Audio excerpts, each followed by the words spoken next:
Hello welcome and नमस्ते guys, तपाईहरुलाई फेरि स्वागत छ हाम्रो एकदमै नयाँ भिडियोमा जहाँ चाहिँ आज हामीले प्यारासाइटको अध्ययन गर्न गएछौँ।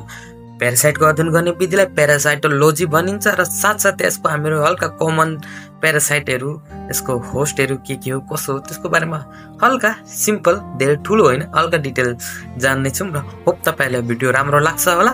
Let's start. So point number 1 is what is a parasite?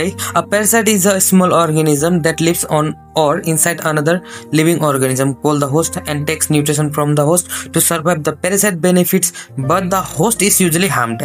अरुको आश्रममा बाँच्ने जीवलाई परजीवी भनिन्छ। सो हामीले परजीवी बाट लाग्ने रोगहरुको अध्ययन गर्छौं, तर त्यो अध्ययन गर्नु भन्दा अगाडि हामीले के थाहा हुनुपर्छ, परजीवी भनेको के हो, परजीव भनेको के हो, त्यो हामीले चाहिँ एकदम बुझ्नु पर्छ है। परजीवी भनेको एउटा सानो जीव हो जुन आफूभन्दा ठुलो जीवको शरीर भित्र वा बाहिर त्यसको भरमा बाँच्छ विन हो है। परजीवी बाँच्नका लागि अरूको जीवन, अर्काको जीवनमा निर्भर हुन्छ क्या, जसबाट उसले आहार र वासस्थान पाउँछ, आश्रय भन्छ, प्राप्त गर्छ। जस्तै कि परजीवीले जुन पशुमा निर्भर हुन्छ, आश्रय लिन्छ, जसकोमा बसेर त्यसले न्युट्रिसन लिन्छ, त्यसलाई के भनिन्छ, हामीले होस्ट भन्छौँ है। कोल द होस्ट भनिन्छ त्यसलाई। Then types of parasite, there are two types of parasite, external parasite and then internal parasite. Ectoparasite, endoparasite मतलब भित्री के अरे आन्तरिक परजीवी र बाहिरी परजीवी, my bad, sorry. And then external parasite that live on the skin or just under the skin of the host and survive by feeding on it are called external parasite. बाहिरी परजीवी है, त्यसको मतलब के हो त, यो भनेको यस्तो परजीवी हो जो चाहिँ के गर्छ, पशुको बाहिरी शरीर छाला वा छाला मुनि बस्छ, के खाएर, सेल्सहरु खाएर बस्छ, टिस्युहरु खाइदिएर बस्छ, अनि त्यसले रगत चुस्छ। अब जस्तै कि एक्जाम्पलमा हेरौँ भने किर्ना जुकाहरू भयो है, झिंगाहरू त्यतिर भयो, किर्ना, टिक्स माइट्स, के त लाइस टिक्स माइट्सहरु सबै छ। अब तपाईहरुले उपिया, उडुस सबै तपाईहरुलाई थाहा छ, तपाईहरुको गाई बस्तुलाई लागिरहेको हुन्छ। अब माइट्सहरु, boring mites, non boring mites भयो, हार्ड टिक, सफ्ट टिकहरु भन्छ, तिनीहरु सबै के हुन्छ, बाहिरी परजीवी हो। पशुको बाहिरी छालामा हामीले स्पष्ट देख्न सक्छौं। अब जस्तै कि यिनीहरुको टोकाइबाट यिनीहरुले पशुलाई के असर गर्छ भन्दाखेरि विभिन्न खालको टिक बोन डिजिजहरु ल्याउँछ, जस्तै कि बेबिसियोसिस, एन्थिलोरोसिसहरु, ट्राइकोनोसोमासिसहरुले के गर्छ, टिक्सको टोकाइबाट र फ्लिसको टोकाइबाट यो रोगहरु सर्ने हुन्छ के। अनि हामीले यसको पनि उपचारहरु धेरै राम्रो तरिकाले गर्न सकिन्छ। डिपिङ भन्छ, आइभरमेक्टिनको इन्जेक्सन भन्छ, अनि माथिबाट साइपरमेथ्रिनहरु दल दिने हुन्छ। थुप्रै डिफरेन्ट मेथडबाट यो के गर्नु छ, यसो एक्सटर्नल प्यारासाइटलाई हामीले के गर्न सक्छौं, मार्न सक्छौं अनि हटाउन सक्छौं, पशुलाई सुरक्षित बनाउन सक्छौं। धेरै लामो भयो के, ओके ठीक छ। एन्ड देन अर्को भनेको internal parasite. Internal parasite are the parasite that lives inside the host body in different internal organ and survive by feeding on the host. There are called internal parasite. Internal parasite are divided into 3 groups. Internal parasite भन्नाले यस्तो परजीवीहरु जो चाहिँ के गर्छ, होस्टको शरीर भित्र बस्छ, विभिन्न अर्गनहरु जस्तो कि रुमेन, लिभर, बाइल डक्ट, साथसाथै इन्टेस्टाइनहरुमा बस्ने भएकोले त्यो के भन्छ, इन्टर्नल प्यारासाइट भन्छ। विशेष खालको परजीवीहरु विशेष अर्गनमा बस्छ के, डिफरेन्ट टाइपको प्यारासाइटहरु डिफरेन्ट अर्गनमा बस्छ, त्यही भएर हामीले के गर्छौं, यसलाई इन्टर्नल प्यारासाइट भन्छौं। अरे यसलाई हामीले कति भागमा विभाजन गर्छ, यसलाई हामीले 3 भागमा विभाजन गरेको छ है इन्टर्नल प्यारासाइटलाई। जस्तो कि तपाईं यहाँ देख्न सक्नुहुन्छ, हेलमेन्थिकमा के छ, तपाईको निमाटोड, ट्रिमाटोड र सिस्टोड छ, 3 वटा छदैछ। साथसाथै इन्टर्नल प्यारासाइटमा हेलमेन्थिक्स मात्र पर्दैन, प्रोटोजोआ पनि इन्टर्नल प्यारासाइट हो है। यो पनि ब्लड प्रोटोजोआ, ब्लड प्यारासाइटहरु हुन्छ जो चाहिँ पशुको शरीर भित्र बसेर के गर्छ, त्यसले के गर्छ, जस्तो कि बेबिसियोसिस, थ्यालेरोसिस, कोक्सिडियोसिस, यो सबै छ, यो 4-5 वटा छ, जति छ सबै त्यो पनि इन्टर्नल प्यारासाइट भित्र पर्छ। अब के पर्छ भन्दा एक्जाममा चाहिँ कस्तो हुन्छ भने, अब प्यारासाइट भनेको के हो, परजीवी भनेको के हो, त्यो छुटाउने। इन्टर्नल प्यारासाइट भित्र के पर्छ भनेर ब्लड प्रोटोजोआहरु पनि पर्यो। साथसाथै तपाईको अब हेलमेन्थिकमा चाहिँ के लेखिन्छ भनेपछि चाहिँ ट्रिमाटोड र निमाटोड अनि सिस्टोड लेखिन्छ है। देन अर्को भनेको ट्रिमाटोड भनेको के हो, ट्रिमाटोड भनेको फ्ल्याटवर्म हो, नामले जुका भनिन्छ, जुन हामीले नेपालीमा नामले जुका भन्छौँ। There are flat that live like parasite. अब जस्तो कि प्यारासाइट के हुन्छ, पात जस्तो हुन्छ, जस्तो कि हेर्नुहोस् यो पनि पात जस्तो छ नि, यसलाई के भन्छ, ट्रिमाटोड भनिन्छ। फर्स्ट लिभर फ्लुक, फेसिला हेपेटिका, अनि त्यस पछाडि फेसियोला जाइजेन्टिका, पेराम्पिस्टोमम, रुमन फ्लुक पनि भन्दैछौँ, जसलाई हामीले स्टोमक फ्लुक पनि भन्छौँ। साथसाथै अब अर्कोमा जाम, अब हाम्रो अर्को भनेको निमाटोड हो। भनेको निमाटोड राउन्ड भन्छ, जसलाई चाहिँ हामीले के भन्छौँ, राउन्ड रम्स भन्छौँ। There are long round parasite, गोलो हुन्छ, मेल र फिमेल यसलाई के हुन्छ, छुट्टाएको हुन्छ। यसमा अब जस्तै कि यसलाई रिप्रोडक्सन गर्नु पर्यो भने मेल र फिमेललाई छुट्टै चाहिन्छ, छुट्टै नै हुन्छ नै। स्मल राउन्ड वर्ममा जस्तै कि अब small round worm, large round worm, Ascaris, Toxocara, vitulorum अनि हुक वर्म्सहरू, स्ट्रङ्गलाइसहरू सबै पर्दछ। र साथसाथै अब हाम्रो अर्कोतिर जाऊँ। देन सिस्टो tapeworm, flatworm, those are long flat ribbon like parasite.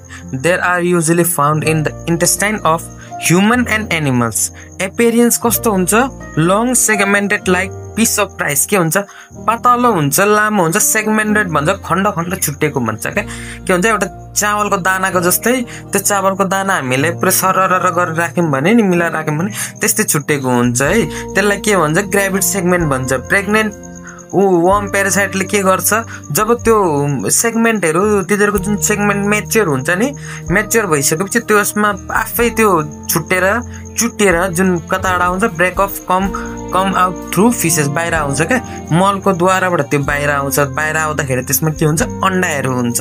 त्यो अन्डामा के हुन्छ, के अरे, अनि त्यो अन्डाले केले, जस्तै कि पिगहरूलाई असर गर्छ, पिगबाट ह्युमनमा सर्ने हो।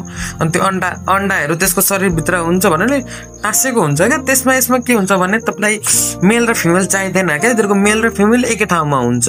यसलाई के भन्छ, हर्मोप्रोडाइट भन्छ, हर्मोप्रोडाइट भन्छ। मेल र फिमेल एकै ठाउँमा सेगमेन्ट हुनको लागि है। अनि देन जाम लाइफ साइकलमा जाम। अब डाइरेक्ट लाइफ साइकल र इन्डाइरेक्ट लाइफ साइकलको कुरो गरौँ। Direct life cycle, no needed or intermediate host. Indirect life साइकलमा गरौँ भने इन्टरमिडिएट होस्ट निडेड। मतलब जो डाइरेक्ट लाइफ साइकलको कुरो गर्दाखेरि के गर्छ, कुनै पनि परिजीवी, कुनै पनि प्यारासाइटले विदाउट सेकेन्डरी होस्ट है, डेफिनाइट होस्टको मद्दतबाट, सेकेन्डरी होस्टबाट के गर्छ, डाइरेक्ट पशुमा डाइरेक्ट असर गर्छ। मतलब जुकाहरू, गोलो जुकाहरूले के गर्छ, डाइरेक्ट असर गर्छ। उनीहरू बाहिरी वातावरणमा स्पोर्स बनाएर बसेको हुन्छ है, एगहरू स्पोर्स बनाएर क्याप्सुलेटेड भएर बसेको हुन्छ। अनि डाइरेक्ट के गर्छ, डाइरेक्ट पशुमा असर गर्छ। जस्तै कि बच्चा बच्चीले जुका लाग्ने कारण के हो, बच्चा बच्चीले माटो साटो खान्छन्, भुइँमा धेरै खेलेपछि डाइरेक्ट के गर्छ, सानोमा धेरै जुका लाग्ने कारण त्यो हो। अब इन्डाइरेक्ट लाइफ साइकल भनेको इन्टरमिडिएट होस्ट निडेड। मतलब जस्तो कि अब एक्जाम्पलको कुरो हेऱ्यौँ भने, अब नामले जुकाहरूमै ट्रिमाटोड, फेसियोला हेपेटिकाको हेऱ्यौँ भने के गर्छ, अब उसले अन्डा जब भेजिटेटिभ वाटर भेजिटेटिभमा उसको अन्डा हुन्छ, अनि पशुले जब वो के अरे उस अन्डा बाहिर निकाल्छ, त्यो बेला स्नेलहरू हुन्छ। स्नेलमा के गर्छ, उसले आफ्नो 3वटा लाइफ साइकल कम्प्लिट गर्छ। त्यो भनेको के भयो, स्नेल के भयो, इन्टरमिडिएट होस्ट भयो है। अनि उसले देन त्यस पछाडि लार्भाको फर्मबाट निक्लेर कहाँ जान्छ, अनि केमा जान्छ, पशुको शरीरभित्र जान्छ। त्यो भन्यो भने के भयो, इन्डाइरेक्ट लाइफ साइकल हुन्छ। Understand or note. अनि जस्तै कि टाइप अफ होस्ट, अब मैले अघि पनि कुरो गरेँ गएँ, फाइनल होस्ट भनेको के हो, जो चाहिँ अन्तिममा गएर आफ्नो एडल्ट फर्महरू बिताउनु। जस्तै कि लार्भल फर्म नबिताएर एडल्ट फर्महरू बिताएपछि त्यो हुन्छ फाइनल होस्ट। मतलब जस्तै कि अब अघि कुरो गऱ्यौँ हामीले फेसियोलाको कुरो गरौँ, फेसियोलाले आफ्नो लार्भा स्टेज त केमा बितायो, पशुको केमा, पशु भन्छ स्नेलको, ल्याम्ना स्नेलको शरीरमा बितायो। अनि फाइनल उसले डाइरेक्ट केमा गऱ्यो, अनि पशुको शरीरभित्र, लिभरभित्र गएर के गऱ्यो, उसले आफ्नो एडल्ट बिताएपछि त्यो फाइनल होस्ट भयो। इन्टरमिडिएट होस्टको कुरो के आयो भन्दाखेरि, जस्तै कि सुँगुरहरू हुन्छ, इन्टरमिडिएट होस्ट हुन्छ, स्नेलहरू इन्टरमिडिएट होस्ट हो। त्यसको मतलब आफ्नो आधी लाइफ साइकल उसले अरू शरीरमा गएर आफूलाई अलिकति ग्रो गरो, अनि त्यस पछाडि अरू निक्लेर गइसकेपछि त्यो भयो इन्टरमिडिएट होस्ट। त्यही सोलेमेरमा त्यही हुन्छ। सुँगुरमा उसले आफ्नो आधी लाइफ साइकल बिताउँछ, अनि देन ह्युमनलाई असर गर्ने हो नि त है। अनि देन यति नै हो यसको कुरो, बुझ्नु भयो होला मलाई जहाँसम्म लाग्छ है त है। अब यसको हामीहरू फ्लुकको हल्का टाइप्सहरू पढौँ। लिभरभित्र पाउने भनेको फेसियोला हेपेटिका र फेसियोला जाइजेन्टिका हो। लङमा पाउने भनेको पेरागोनिमस वेस्टेरियम, यो यतातिर पाउँदैन भनेर जहाँसम्म मलाई लाग्छ है। Primary in lung, rare in veterinary cases, more common in humans, कमनमा अलिकति ह्युमन हुन्छ भने। अनि त्यस पछाडि इन्टेस्टाइनल फ्लुक्स भन्नाले Echinostoma, Heterophyes felis species, Fasciolopsis buski, large intestinal fluke mainly in pigs and humans है। अनि देन अर्कोमा जाम। अनि then Paramphistomum rumen fluke conical flukes, यो एकदम इम्पोर्टेन्ट छ है। पेरेम्फिस्टोमम गोटी क्याटलहरूमा स्टोमकमा, पेरेम्फिस्टोमम सर्बी है, Cotylophoron sheep goat and cattle rumen रेटिकुलममा पाउँछ। देन यति नै सक्यो यसको। Then let's talk about roundworm गोलोजुका। यसको प्यारासाइट त्यो गोलोजुका पनि लार्ज राउन्ड ठुलो गोलोजुकाको कुरो गर्न गइरहेको छौँ। यसको होस्ट पिग हो, 40 सेन्टिमिटरको हुन्छ। न्युएस्केरिस भिल्टोरम भनेको काफमा पाउँछ 30 सेन्टिमिटर। टोक्जोकेयर क्यानिस डगमा पाउँछ 10 सेन्टिमिटर। पेरेस्केरिस इक्वेरियम भनेको होर्समा पाउँछ 40 सेन्टिमिटर है। एस्कार्डिया गेलाई फलमा पाउँछ 7.2 देखिको 11.2 सेन्टिमिटर भयो।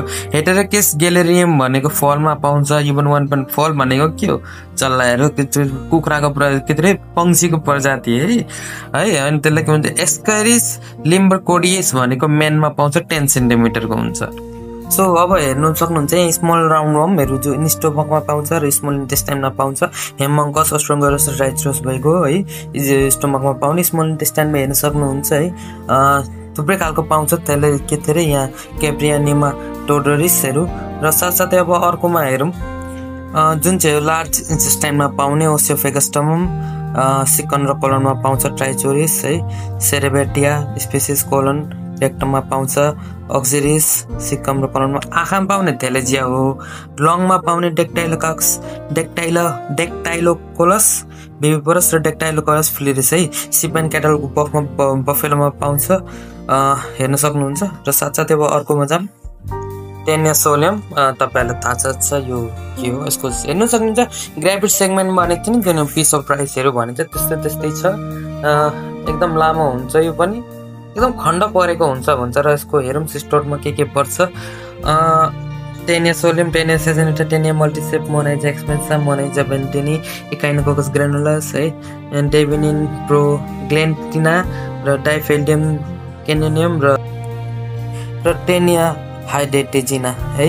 र यसको सबै हेर्न सक्नुहुन्छ। होस्टहरू मेन डग, सिपगट है, क्याटल, बफेलो डग, स्याल, फ्याउरोहरू, पोल्ट्री डगहरूमा लाग्ने होस्ट भनेको। इन्टरमिडिएट होस्ट भनेको पिग भयो, काउ, बफेलो, जस्तो कि सुँगुरको मासु खायो भने टेनियासोलियम लाग्ने भन्ने तपाईँहरूलाई थाहा छँदैछ। यो सबै तपाईँहरूलाई जानिरहेकै कुरो जसले मजाले पढेको छ टेनियासोलियमको लाइफ साइकल।